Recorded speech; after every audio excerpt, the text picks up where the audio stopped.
നമീബിയയ്ക്ക് പിന്നാലെ ആനകളെ കൊന്ന് മാംസമെടുക്കാൻ നീക്കവുമായി സിംബാബ്വെ. കടുത്ത വരൾച്ചയും ഭക്ഷ്യക്ഷാമവും മൂലം നിരവധി തെക്കേ ആഫ്രിക്കൻ രാജ്യങ്ങൾ ദുരിതത്തിലാണ്. നമീബിയ, മലാവി, സിംബാബ്വെ, അങ്കോള തുടങ്ങിയ നിരവധി രാജ്യങ്ങൾക്ക് അടിയന്തരാവസ്ഥ വരെ പ്രഖ്യാപിക്കേണ്ട സാഹചര്യമുണ്ടായി. ഭക്ഷ്യക്ഷാമം രൂക്ഷമായതോടെ അറ്റകൈ പ്രയോഗങ്ങൾക്ക് വരെ ചില രാജ്യങ്ങൾക്ക് മുതിരേണ്ടി വന്നു.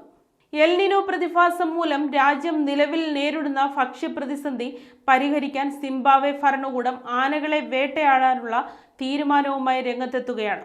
നേരത്തെ നമീബിയയും ഇത്തരത്തിൽ ഒരു തീരുമാനമെടുത്തിരുന്നു. നിലവിൽ 200 ആനകളെ കൊന്നൊടുക്കാനാണ് സിംബാബ്വെ തീരുമാനിച്ചിരിക്കുന്നത്. കാടിറങ്ങുന്നതും മനുഷ്യരുമായി നിരന്തരം സംഘർഷത്തിൽ ഏർപ്പെടുന്നതുമായ ആനകളെ കൊന്നൊടുക്കാനാണ് സിംബാബ്വെയുടെ പദ്ധതി. ഇത്തരത്തിൽ ഏകദേശം 200 ആനകളെ കൊല്ലും.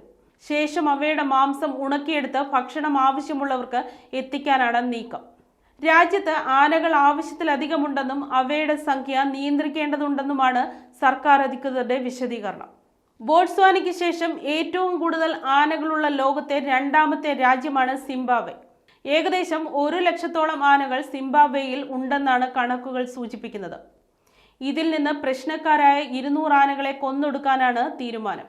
നേരത്തെ നമീബിയയ്ക്കും രാജ്യത്തെ ഭക്ഷ്യക്ഷാമം പരിഹരിക്കാനായി മൃഗങ്ങളെ കൊല്ലാനുള്ള തീരുമാനമെടുത്തിരുന്നു. 83 ആനകൾ ഉൾപ്പെടെ 723 വന്യമൃഗങ്ങളെ കൊന്നൊടുക്കാനാണ് നമീബിയ പദ്ധതിയിട്ടിരുന്നതെന്നാണ് അന്താരാഷ്ട്ര മാധ്യമങ്ങൾ റിപ്പോർട്ട് ചെയ്തത്. ശേഷം അവയുടെ മാംസം ജനങ്ങൾക്ക് വിതരണം ചെയ്യുമെന്ന് നമീബിയൻ പരിസ്ഥിതി മന്ത്രാലയം അറിയിച്ചിരുന്നു.